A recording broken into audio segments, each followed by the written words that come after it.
The underestimated fleet. Captain Maya Reynolds felt the steady thrum of the ESS, defiant beneath her boots as she stood on the command bridge, surveying the holographic display. Earth's flagship vessel might be considered rudimentary by Galactic Coalition standards, but the reassuring vibration of its fusion core felt like home. "Status report, Commander Ortiz," she said, her voice carrying the quiet authority that had earned her command of Earth's premier vessel. Commander Elena Ortiz glanced up from her console, the blue glow reflecting off her dark eyes. "All systems operating at optimal capacity, Captain. The fleet is in formation and prepared for the jump to the Sirius sector." Reynolds nodded, studying her bridge crew, all human, all aware of the stakes of this mission. Humanity had joined the Galactic Coalition only 12 years ago, practically yesterday compared to species who had been traversing the stars for millennia. Diplomatic channels had opened after humans demonstrated faster-than-light capabilities, but true acceptance remained elusive. "Open a channel to the fleet," Reynolds ordered. "Channel open, Captain," replied Lieutenant Park, fingers dancing across the communications array. "This is Captain Reynolds. In 10 minutes, we jump to Sirius. This is not a combat mission. Coalition Command has been explicit about our role. We observe, we learn, we represent Earth with dignity. That means no showing off, no unnecessary risks." She paused. "But remember your training."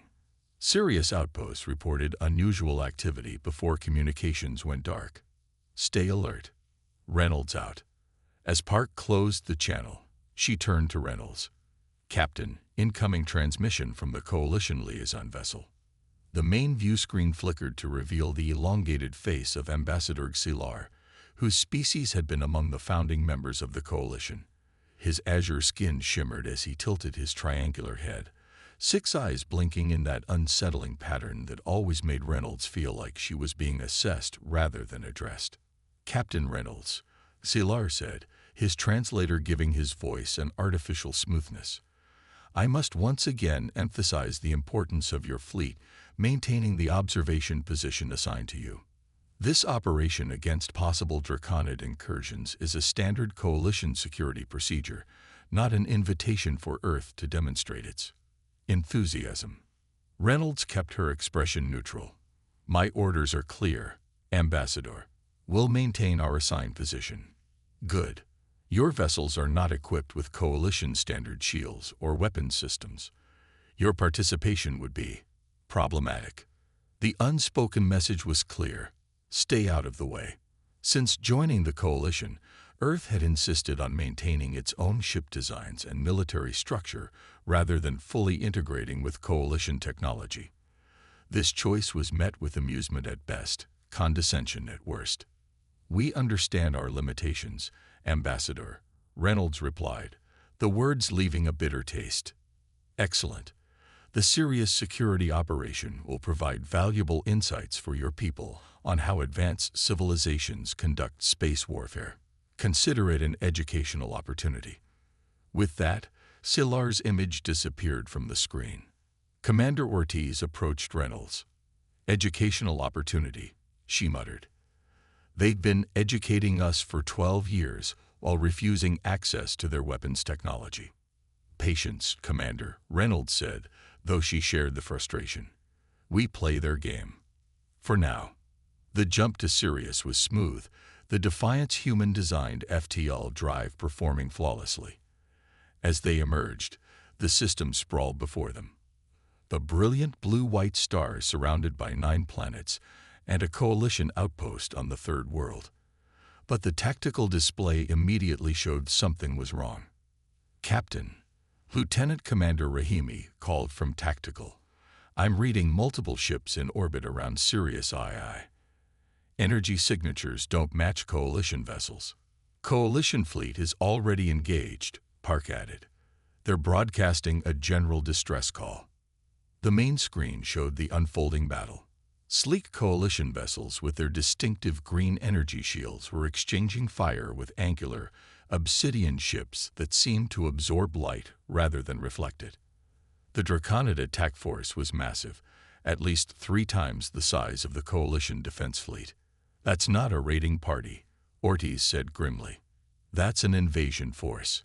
Ambassador Axilar's face appeared on a side screen, his normally composed features twisted with concern. "Captain Reynolds, the situation has escalated. The Draconids have launched a major offensive. Maintain your observation position. Coalition reinforcements have been requested." "Ambassador, your forces are outnumbered," Reynolds replied. "How long until reinforcements arrive?" 6 hours minimum. "We will hold until then." Reynolds exchanged glances with Ortiz. They both knew what that meant. The coalition forces would be annihilated long before help arrived. "We can assist now," Reynolds offered. Axilar's upper eyes narrowed. "With what, Captain?" "Your projectile weapons and metal hull ships. The Draconid adaptive shielding would render your assistance symbolic at best, suicidal at worst. Maintain your position." The transmission cut off abruptly. "Charming as always," Ortiz muttered. Reynolds studied the tactical display, watching as 3 coalition cruisers were surrounded and their shields overwhelmed by concentrated Draconid fire. The elegant vessels weren't built to withstand direct hits. Once their shields failed, they broke apart with catastrophic ease. "Captain," Park called. "We're receiving a direct emergency transmission from the Coalition flagship Eternal Light. Admiral Koval is requesting to speak with you directly." Reynolds raised an eyebrow. Admiral Koval was the Coalition fleet commander, a Thanarian with a reputation for pride that matched his species' 600-year lifespan. For him to contact an Earth captain directly was unprecedented. "Put him through." The face that appeared was not the composed coalition officer Reynolds had met at diplomatic functions. Koval's crested skull was marked with what appeared to be burns, and the command center behind him was filled with smoke and flashing emergency lights. "Captain Reynolds," Koval said, his translator barely keeping up with his rapid speech. "The Draconids have developed a new type of shield-disrupting weapon. Our defenses are failing systematically. We need immediate assistance."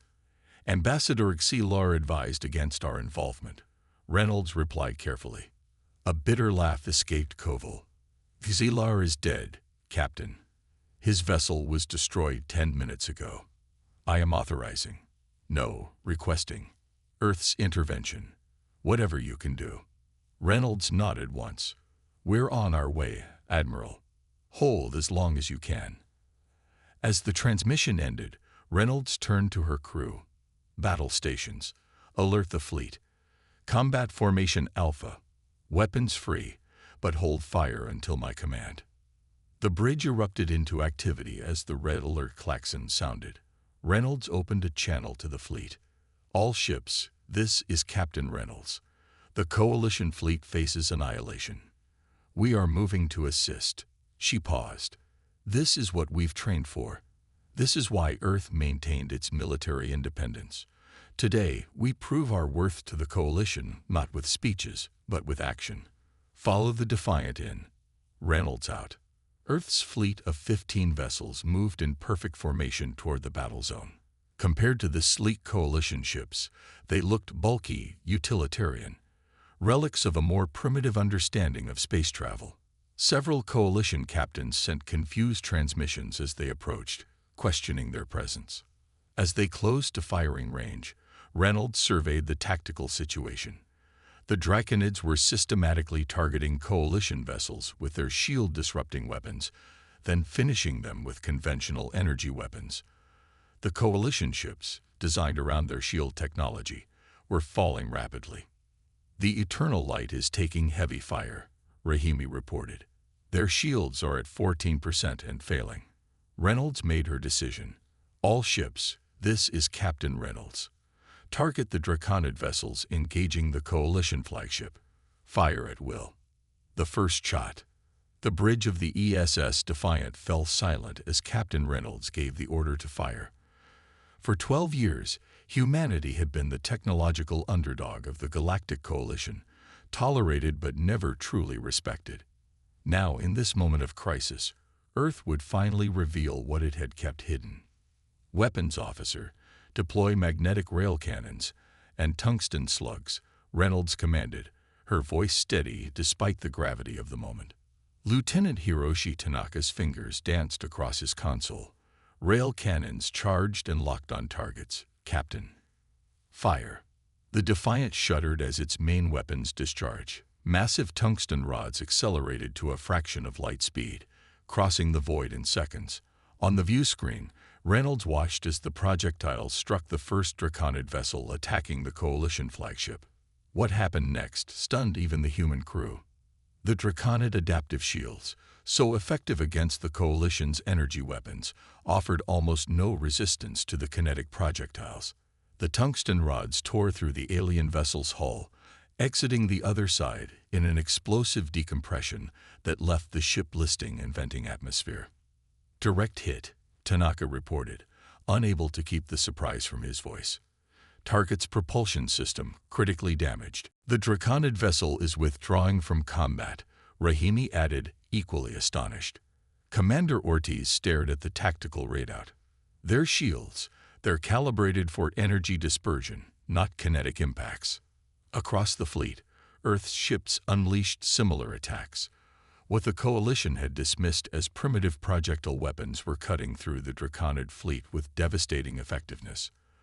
The remaining 13 Earth vessels targeted other Draconid ships, their rail cannons sending tungsten slugs through shield systems, never designed to stop solid matter. Captain, we're receiving transmissions from the Coalition vessels, Park reported. They're confused. Reynolds allowed herself a small smile. I imagine they are. Tactical status of the Coalition flagship. The Eternal Light has withdrawn to a defensive position, Rahimi reported. 3 Draconid vessels have broken pursuit to engage us instead. They're adapting, Ortiz warned. The Draconids will recalibrate their shields once they understand what they're facing. Reynolds nodded. Then we don't give them time. All ships, this is Reynolds. Deploy second phase weapons. Targeting data is being transmitted now. The Earth fleet's secondary weapon systems came online. What appeared to be missile tubes opened along their hulls, but what they launched weren't conventional explosives. Swarm drones deployed, Tanaka confirmed, each carrying a 5-kilogram tungsten penetrator. Thousands of small, unmanned drones spread out from the Earth vessels, moving in complex patterns that defied targeting algorithms. Each drone was essentially disposable, carrying a small but devastating kinetic payload. On the view screen, Reynolds watched the Draconid ships attempt to track the swarm with their energy weapons, destroying dozens of drones, but missing hundreds more. The surviving drones impacted across the Draconid vessels, their small penetrators punching through hull plating and wreaking havoc on internal systems. Admiral Koval is hailing us, Park announced.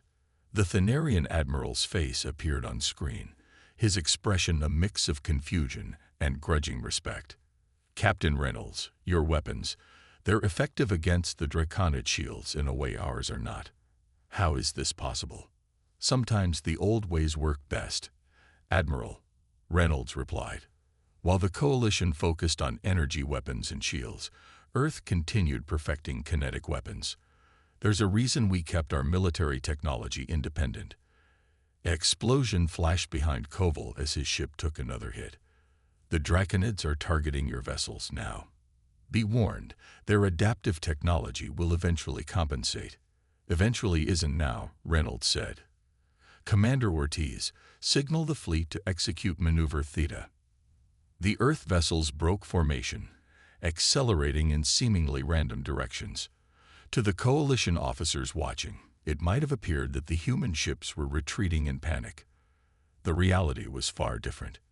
Boosters at maximum, Ortiz reported, achieving optimal velocity for gravitational slingshot. The Earth ships were using the Sirius system's planetary bodies for gravity assists, building up tremendous speed while conserving fuel.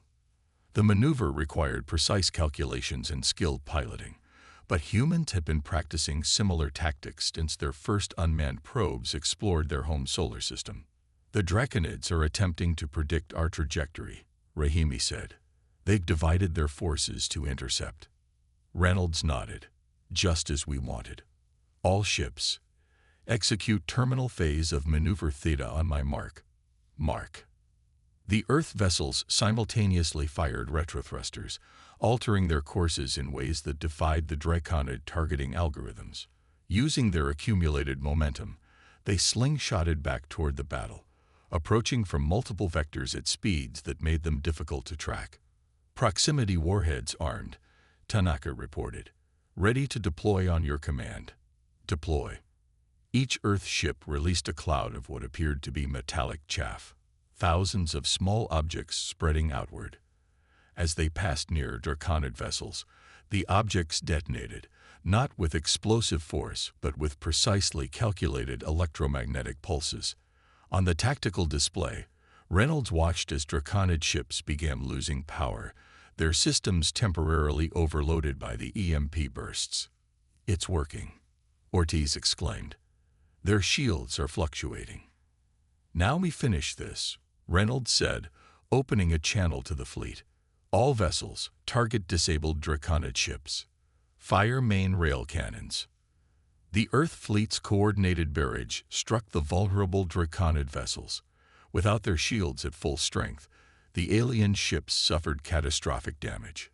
3 exploded outright, while 5 more lost propulsion and weapons capability. "The remaining Draconid vessels are retreating," Rahimi reported, disbelief evident in her voice. They're running." A cheer erupted on the Defiance bridge, quickly silenced by Reynolds' raised hand. "Casualties?" she asked. "2 of our vessels reporting moderate damage," Ortiz replied. The ESS Indomitable took a direct hit, but their compartmentalization held. "No Earth vessels lost." Reynolds nodded, relief washing over her. "And the Coalition?" "They've lost 7 ships," Rahimi said soberly, "including Ambassador Xilar's vessel. But the Eternal Light survived, along with 9 other Coalition ships." "Captain," Park called. "Admiral Koval is requesting permission to board the Defiant. He wants to meet with you personally." Reynolds exchanged a glance with Ortiz. This was unprecedented. Coalition leadership setting foot on an Earth vessel. "Permission granted," Reynolds said. "Prepare the conference room. Commander Ortiz, you're with me." As she turned to leave the bridge, Reynolds paused, surveying her crew. Pride swelled in her chest, not just for the victory they'd achieved, but for what it represented. Today, humanity had proven its worth to the galaxy. "Well done," she said simply. "Every one of you." Part 3. Respect Earned. The conference room of the ESS Defiant felt unusually crowded as Captain Reynolds and Commander Ortiz awaited the arrival of Admiral Koval. Security Chief Marcus Wong stood by the door, his expression professional but his posture betraying a hint of tension. This would be the first time a high-ranking Coalition official had set foot on an Earth vessel by choice rather than diplomatic obligation. "Do you think they'll finally take us seriously now?" Ortiz asked quietly, adjusting her uniform. Reynolds considered the question. "They'll take our weapons seriously. That's a start." The door slid open, and Admiral Koval entered, flanked by 2 Thanarian officers. Up close, the Coalition Admiral was even more imposing than his transmission suggested. Standing nearly 7 feet tall, his blue-gray skin was marked with ceremonial scarification that denoted his rank and accomplishments. The crest on his head, normally a vibrant crimson in Thanarian males, was partially darkened from the injuries he'd sustained.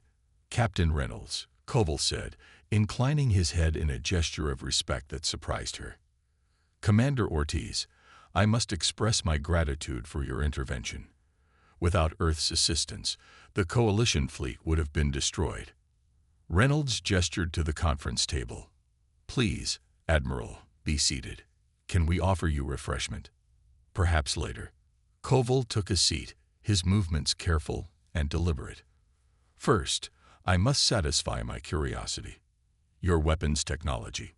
It appears less advanced than ours, yet it proved devastatingly effective against the Draconids." Reynolds exchanged a glance with Ortiz before responding. "With respect, Admiral, our technology isn't less advanced. It's different. While the Coalition focused on energy-based weaponry and shield systems, Earth continued developing kinetic weapons. Projectiles, one of Koval's officers said, unable to keep the disdain from his voice. Primitive metal slugs. Primitive, Ortiz countered, her eyes flashing.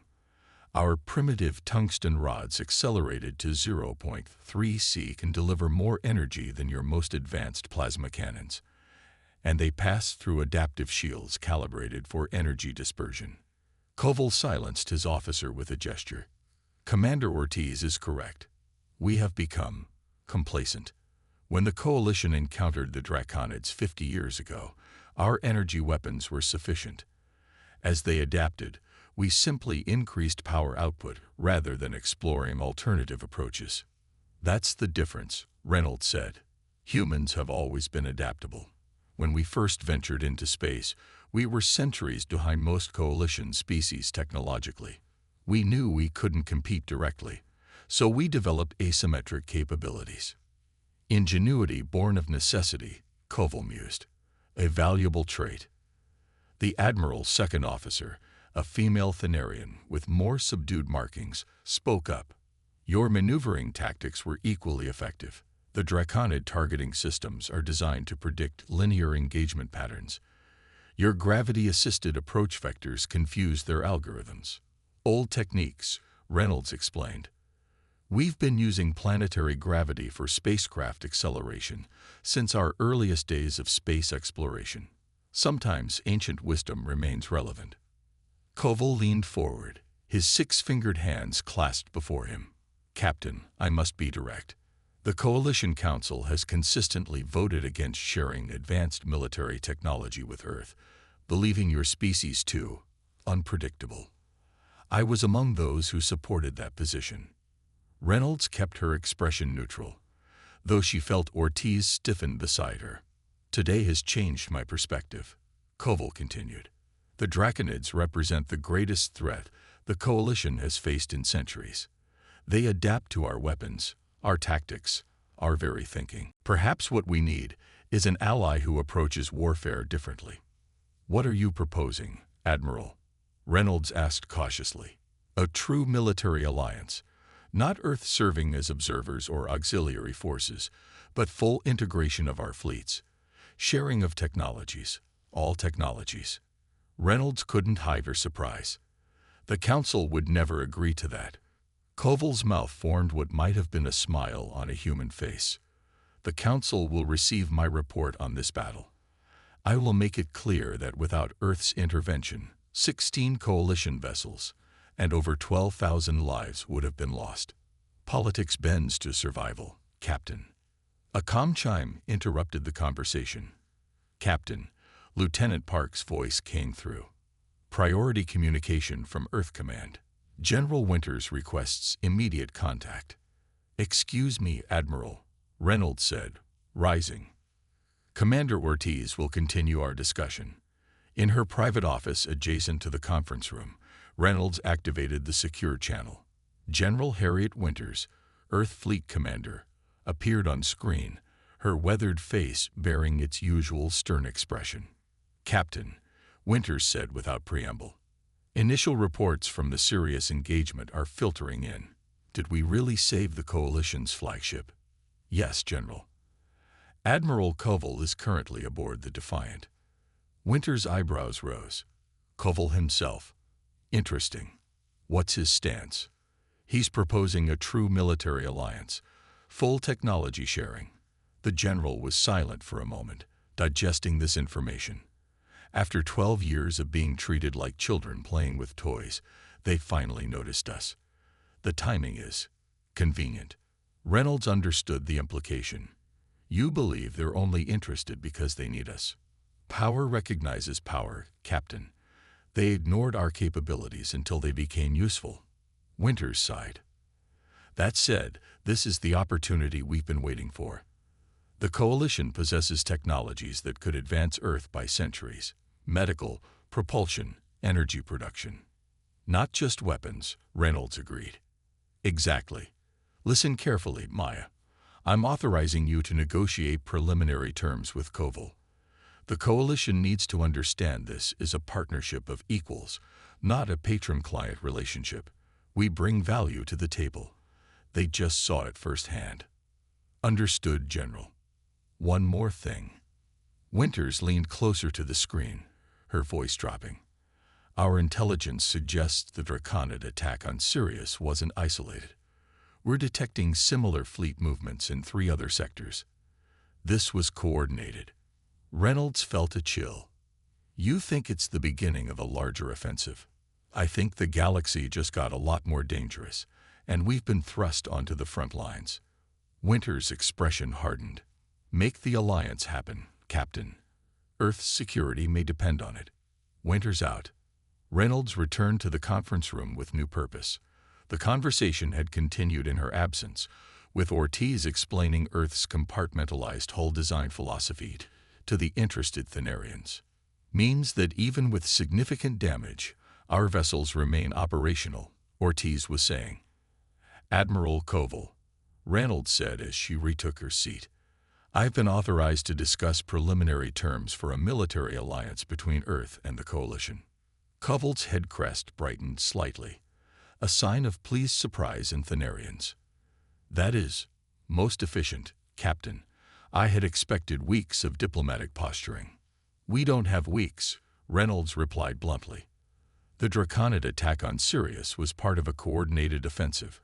Earth intelligence has detected similar fleet movements in other sectors. The Admiral's officers exchanged alarmed glances, but Koval himself remained composed. Your intelligence capabilities are impressive, he said finally. Our long-range sensors detected anomalies, but we hadn't confirmed a pattern. Different approaches, different strengths, Reynolds said. That's why this alliance makes sense. But it must be an equal partnership, Admiral. Earth won't be a junior member providing cannon fodder for coalition wars. Equality is earned, Captain Reynolds, Koval replied. Today, Earth has earned it.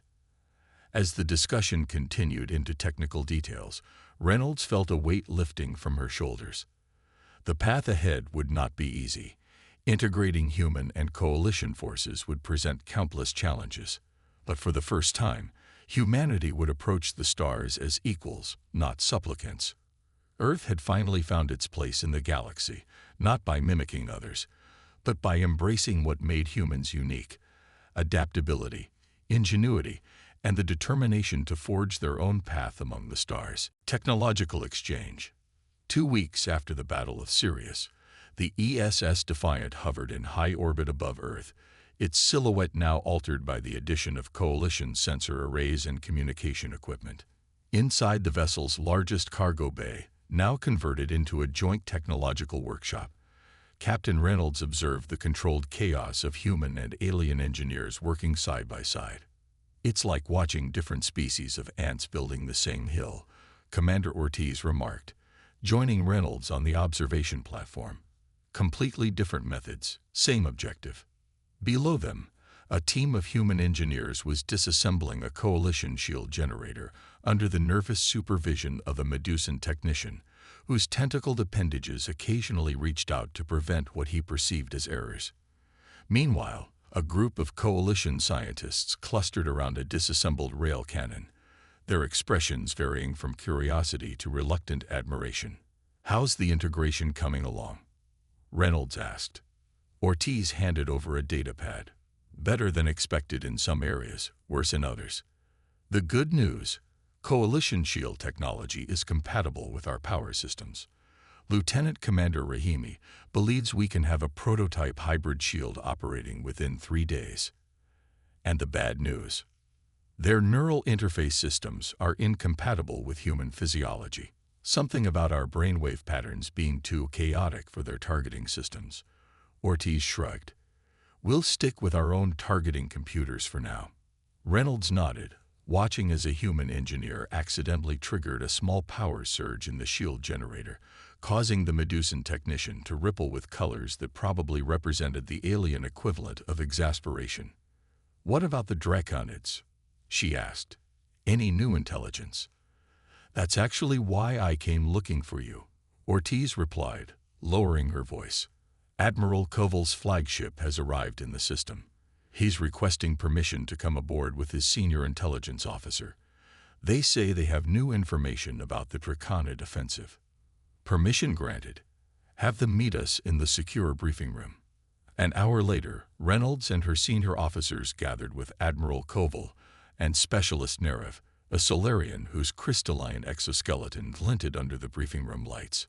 Solarians were renowned for their information processing abilities, their multiple compound eyes capable of simultaneously analyzing dozens of data streams.